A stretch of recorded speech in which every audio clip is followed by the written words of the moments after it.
Hello, my name is Dennis Gillan. I'm the executive director of the Half a Sorrow Foundation. And I got started in this business of suicide prevention the hard way. I lost not one, but two brothers to suicide and decided to talk about it. I'm going to share with you today part of my presentation, the part where I go over risk factors and warning signs. And then I'm going to read something that I got from Reddit today that is awesome. The people on Reddit, somebody asked a question, what were some of the warning signs? And they went over it. But first, I'll give you the official risk factors warning sign, warning signs slide that I do in my presentation, my award-winning presentation, by the way. All right, the last place I spoke, they gave me a shirt. It's an award. All right, but let me get a share screen. I'll show you what I'm talking about. You get to see behind the scenes. There it is, that PowerPoint show. Share. Hopefully you could see that. Yes. I first go over risk factors. And risk factors, this doesn't mean you're going to die by suicide because I could check a bunch of these off. But look at, diagnosis of depression. Yeah, no kidding, right? Um, Previous suicide attempt, a lot of traumas on here, loss of job, home money. And there was a school of thought years ago that, if you were like 90% of the people who die by suicide had some undiagnosed mental health issue. And then some people came along and said, the trauma. It's there's traumas involved. And you can see some of them here, loss of health, either real or imagined. My brother Matt was in a car accident. He had broken his back and femur. He had loss of health. And back to that trauma versus, mental health issue. I don't care how you got there. I don't care how you got to the point of desperation. I just want to bring you back from that edge. So the academics can argue it. If you're in a desperate strait, you're in a desperate strait. That's where you are. So that's it. Being expelled from school, fired from job, anyone in transition. And then I wrote with my finger the pandemic, and I did that years ago. And we're still having a little bit of hangover effect from COVID. It screwed a lot of people up, and it also showed us how resilient we are. If you want to be a silver lining kind of person, but then I do that in my talk. I'm just walking you through this real quick, and then I go over.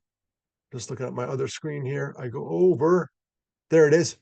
Warning signs. The first warning sign is people talk about it. They may joke about it. They may, I'd rather die. Um, You'd be better off without me. They may verbalize it, text it, post it. It doesn't matter. There's some form of communication that's happening, and you take it all seriously and listen without offering fixes. So this talk. The other one we're going to talk about is behavior, substance abuse, guilty. I did a lot of that after my older brother Mark died, and after Matt died, I sobered up 30 years now. Sleep. I talk about sleep. Sleep is so underrated, and I give tips about how we should improve our sleep, how we could improve our sleep. And this is kind of a funny picture. The room has to be dark, the room has to be cold, and the room has to be some kind of white noise. And I use all three now. And last night I slept like a log. I woke up in the fireplace. So then we come back to behaviors. Our talk behaviors and mood. We're back in behaviors. People acting reckless, withdrawing, isolating, pulling away, giving stuff away, cleaning out, saying goodbye, looking for ways to kill themselves. You look at their Google search or their search history, and you're like, whoa, got dark, or visiting or calling people to say goodbye. So those that are warning signs. So talk behavior. Third one, mood. Their mood changes. And you could read this: depression, anxiety, impulsivity, irritability, suddenly happy or calmer. We're going to get back to that one. Rage, some form of humiliation, and then apathy. I don't care. I don't care. The key is to look for changes. So I'm going to stop sharing, and now I'm going to read. What I'm going to read you is posted on Reddit. And the people have read it. The comment section has constantly brought me real life examples of people going through some stuff and how they handled it. And the question was, there's a forum called Ask Reddit, and somebody on Reddit said, "Hey, what were some of the warning signs that you lost somebody to suicide? What were some of those warning signs?" And I'm going to read a couple. I printed them. That's right. I'm old. I print stuff, but these are unbelievable. And this is a public service, and you're going to remember what I talked about: talk, behavior, moods, and then we'll figure out um, where to put these. But these are actual people who lost actual loved ones, and are discussing actual warning signs. Stay with me. First one, my older sister had failed attempts, was obviously depressed, and then suddenly she was okay. For months, happy-go-lucky, and a normal sibling. Then at Christmas, she was happy but quiet, sat back and observed a lot. She told me she was taking it all in and wanted lots of family photos. 2.5 weeks later, she was gone. So there we have that one that we talked about, suddenly happier, calmer, and she wanted lots of photos. And a lot of this stuff is hindsight. I had this. I'm not pointing any fingers at these wonderful users on Reddit. Matt bought a gun. He had a previous attempt. Mark ran away. Everything is so clear when you're looking back. But it's sometimes what I'm trying to do here is educate it when we're in the present so you could save a life. That was number one. Here's another one. A couple of weeks before my cousin passed, he gave all his computer login information, passwords, Steam account, etc., to his older brother. His older brother is one of the smartest people I know, passed the bar exam with flying colors. I could tell stories, etc., but he still missed it. He missed it. Very smart guy. His brother gives him all that stuff. We talked about that in my warning signs, giving stuff away. He just really didn't want to believe his brother was going through that. And that's true. We put the blinders on.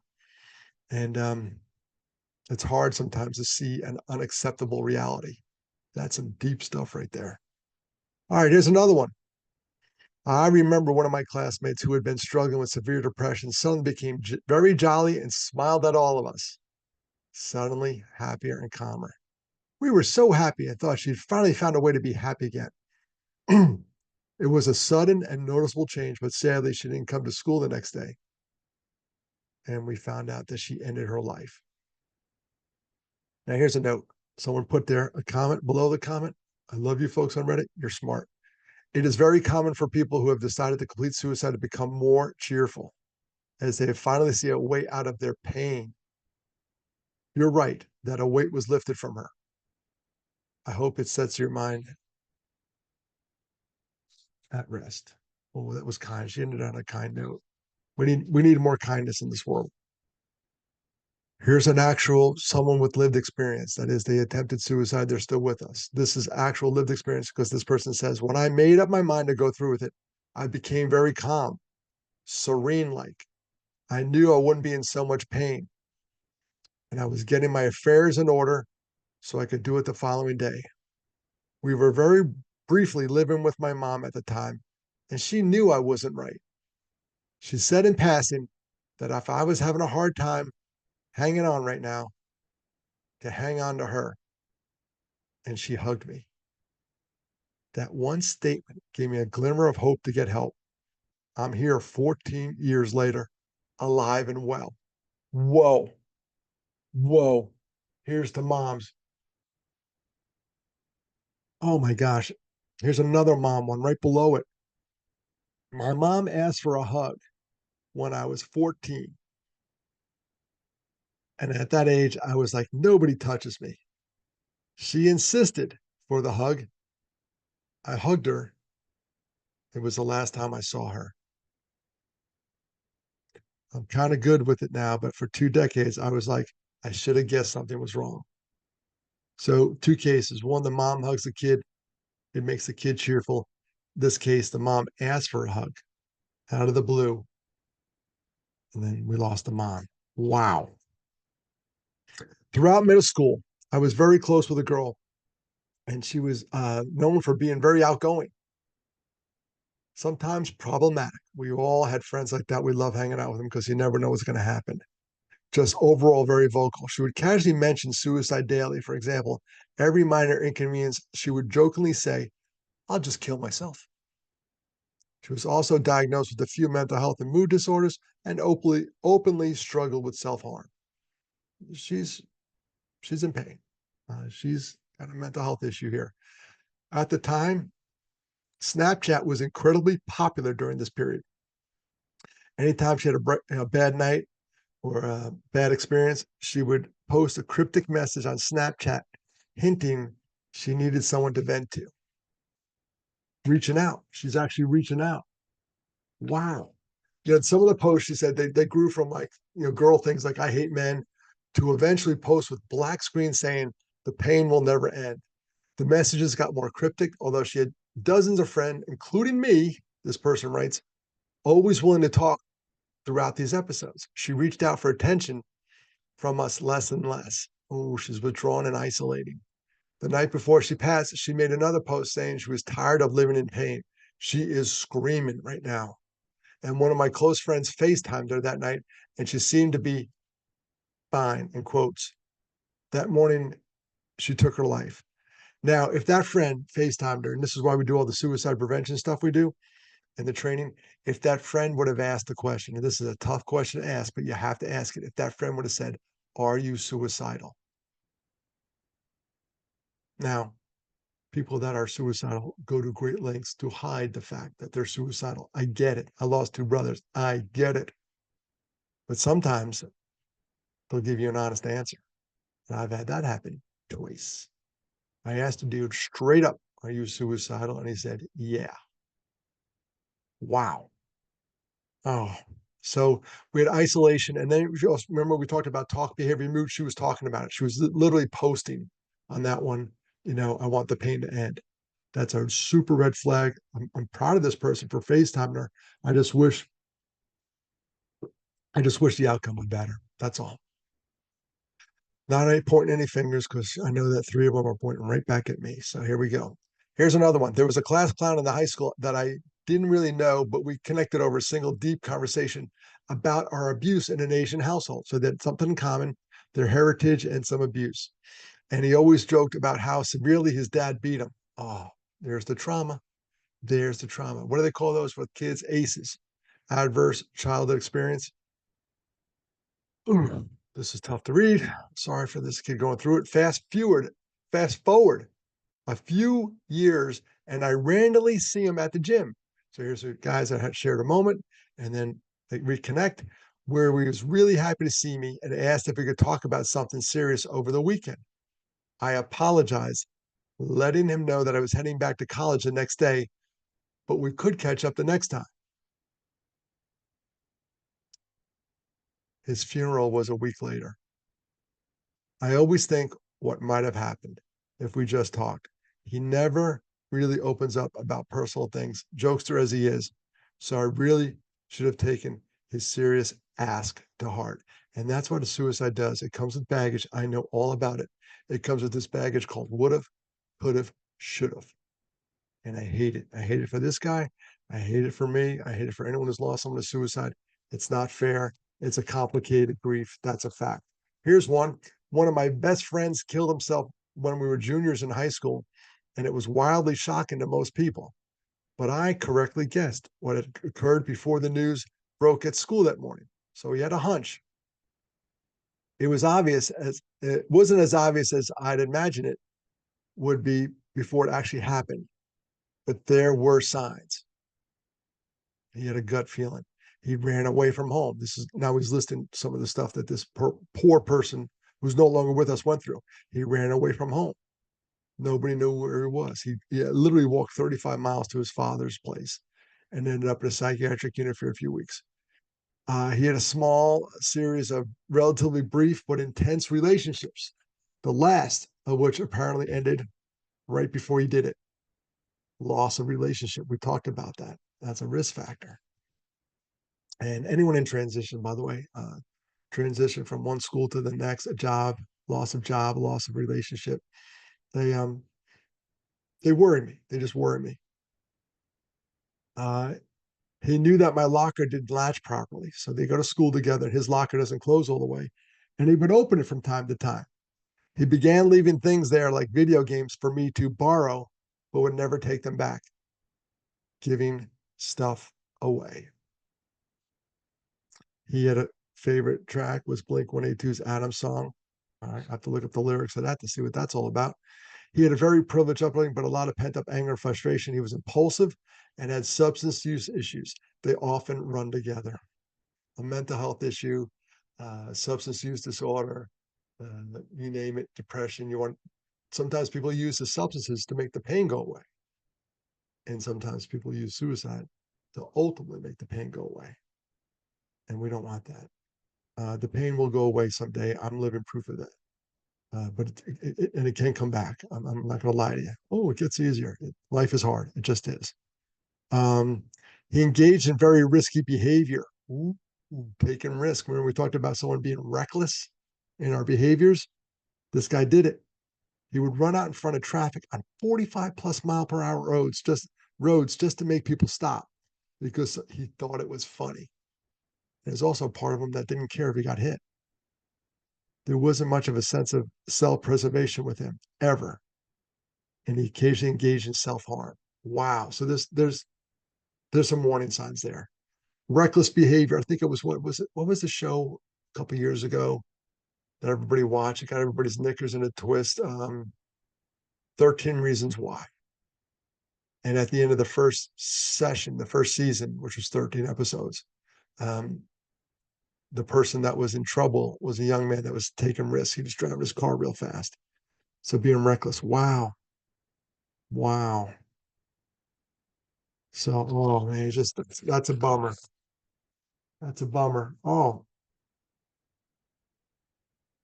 let's continue. Here's one. This person says they stopped making plans. No vacation plans, no holiday plans, no longer waiting to see that movie you've been planning to see. Uh, I'm sorry about that. My phone's buzzing. That person's going to voicemail. This is too important. They stopped making plans, no vacation plans, no holiday plans, no longer wanting to see that movie you've been planning on to see since you saw the previews.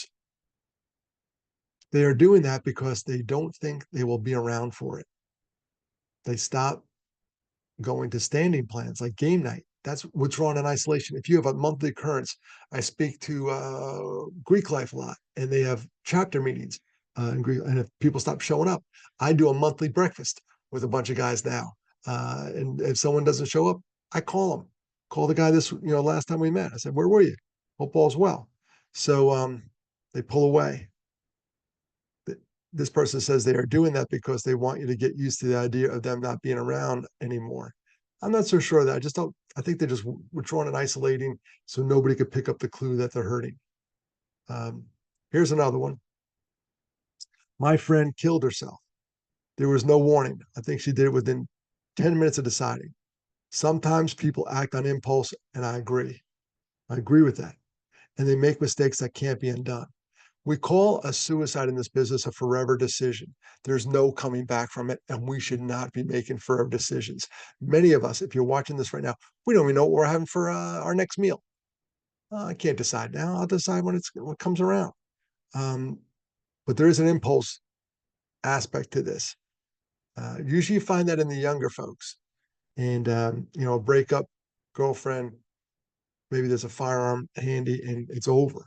Um, this girl goes on, and I say this person goes on. I'm not going to assign gender here. I don't know what it is. I've been suicidal many times since then, but I've always given myself 3 days to change my mind. And so far, I have every time. Wow, that's a great rule. Feeling suicidal? How about you give yourself 3 days, 72 hours later, see how it's going. If she had done the same, maybe she'd still be here. Wow. And another one, we talked about impulsive. This one person said there weren't any signs. My best friend and I talked almost daily through text and social media. Then one day, randomly, I got a phone call that he was gone. So here's a guy really close to the person, um, and then he's gone. I was literally in the process of taking pictures of something I wanted to show him when I got the call. So they were in like direct communication. He didn't see any of the signs, and people will go out of their way if they're suicidal to make you avoid the signs. And it goes on to say, my life is not the same without you. So I just thought I'd share that. I love the good folks on Reddit. They're raw.